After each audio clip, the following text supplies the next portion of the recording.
से औरंगाबाद, और जब आप उससे पूछोगे 5 साल में आपने क्या किया, अरे भाई मेरा सफर इतना लंबा रहता था तो मैं आपके लिए काम क्या करता।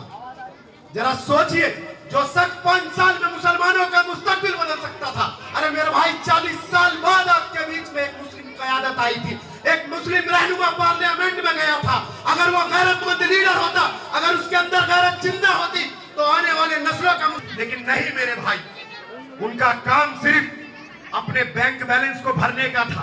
जरा सोचिए, आप समझदार हैं, 86 जो खासदार 5 साल रहा, जो सेंट्रल की आवाम ने 5 साल एमएलए बनाया, सेंट्रल की आवाम के लिए भी उन्होंने कुछ नहीं किया मेरे भाई, न अच्छे स्कूलों का इंतजाम। तो अपने आकाए नामदार अहमद मुस्तफा मोहम्मद मुस्तफा सल्लल्लाहु अलैहि वसल्लम की गुलामी करूंगा मेरे भाई, मैं इनका गुलाम बनने नहीं आया मेरे भाई। और जो हमारे कौम का लीडर जीत कर आएगा और आवाम के लिए काम नहीं करेगा, मैं हर उस जगह पर जाकर मेरे भाई वो पैगाम दूंगा और उस सियासी लीडर को सियासत की कुर्सी से हटाऊंगा जो कौम के मुस्तकबिल के साथ खिलवाड़ करता है मेरे भाई।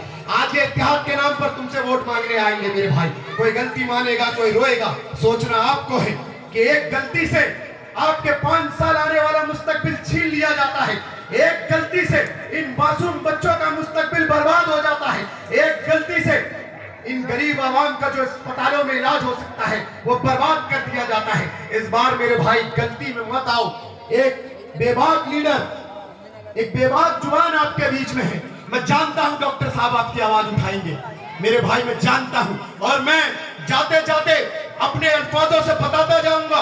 मैं हर मंच से कहता हूं कि सुनो आरएसएस वालों, सुनो बजरंग दल वालों, सुनो विश्व हिंदू परिषद वालों, सुनो राम सेना, बंदर सेना, जो हम मुसलमानों को अपना गुलाम और इस मुल्क को अपने बाप की जागीर समझते हो, अगर मुसलमानों को गुलामी पसंद होती तो फलस्तीन का बच्चा बच्चा तलवीर और यहूद के टुकड़ों पर बोलता, बैतुल मक़दस की मुक़द्दस बेटी अल्फा के बाजारों में बिकती, लेकिन नहीं मेरे भाई, फलस्तीन का बच्चा बच्चा बेटी बेटी इस्राएली तोपों के आगे खड़े होकर ये नारा लगाते हैं, हक है हमारा आजादी, हम लेकर रहेंगे आजादी। तू कैसे न देगा आजादी, तेरा बाप भी देगा आजादी, और मेरे भाई इन जालिमों से आजादी लेंगे, कोई हमारे पीछे खड़ा हो या ना हो मेरे भाई।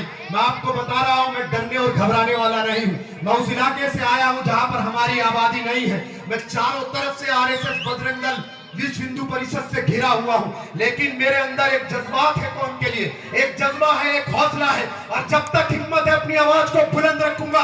कोई इम्तियाज जलील मेरी आवाज को नहीं दबा सकता, कोई अकबर मेरी आवाज को नहीं दबा सकता, कोई असदुद्दीन मेरी आवाज को नहीं दबा सकते मेरे भाई।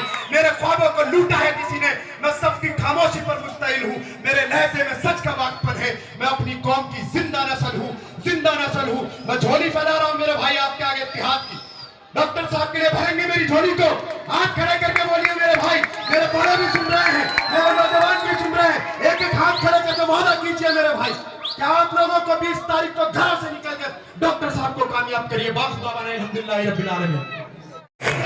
मैंने खिदमत अंजाम दिए, उस पार्टी ने मुझे ठेंगा बताया, मेरे साथ नाइंसाफी की, मुझे 5 मिनट के लिए बात का वक्त नहीं दिया गया। बहरहाल इस मुश्किल हालात में इन दोनों भाइयों ने आगे बढ़कर मेरे कंधे से कंधा लगाकर इस जंग में साथ दिया, मैं इनका शुक्रगुजार।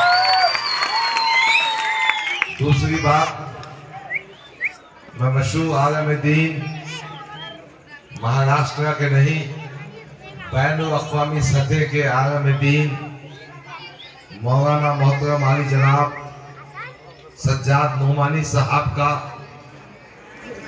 दिल की गहरा 2024 के पार्लियामेंट्री इंतखाबात में नरेंद्र मोदी ने एक नारा दिया था, अब की बार हम 400 से ज्यादा सीटें जीतेंगे। हमारे ये तड़पते हुए दिल रखने वाले आलम दीन, इन्होंने इंडिया गठबंधन बनाया। इंडिया गठबंधन बनाने में मौलाना मोहतरम सज्जाद नोमानी का नुमाया किरदार है, और आपने देखा कि अखिलेश यादव, आप पार्टी हो, राहुल गांधी हो या दूसरी पार्टियां हो, ये सब एक जगह आकर नरेंद्र मोदी को 240 पर सिमटा दिए।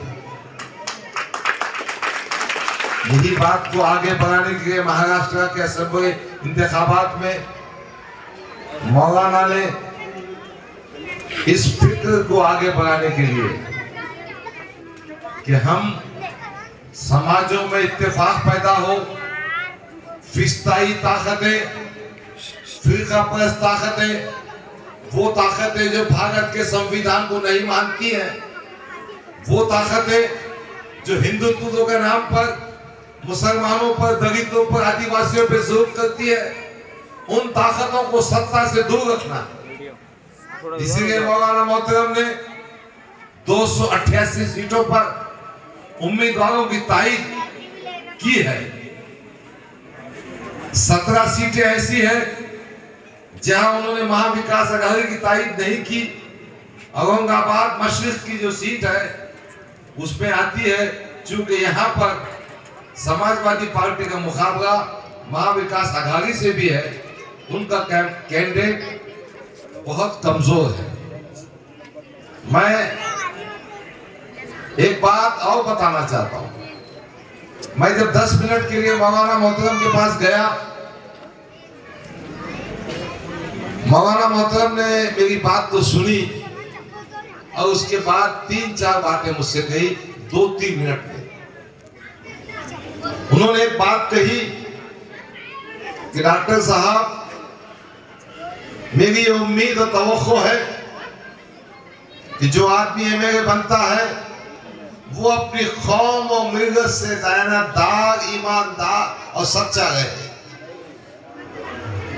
जो आदमी एमएलए बनना चाहता है वो अपने फन को बिना लिहाज मजहब और मिल्लत तमाम तबकों में तकसीम करे।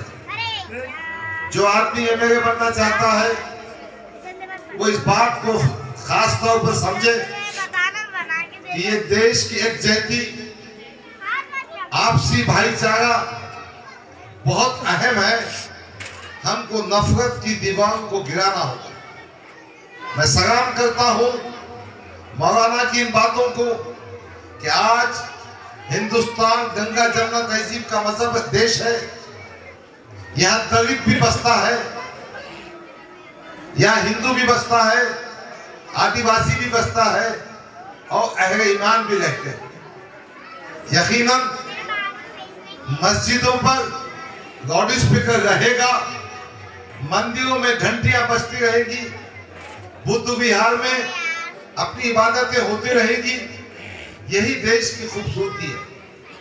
मौलाना मोहतरम इस बात को मानते हैं और जानते हैं। मैं आपके बीच ये पैगाम इसलिए देने आया हूं कि एमएलए किसी जात का, मजहब का नहीं होता, वो सबका होता है और सबका खादिम होता है। मैं एक बात और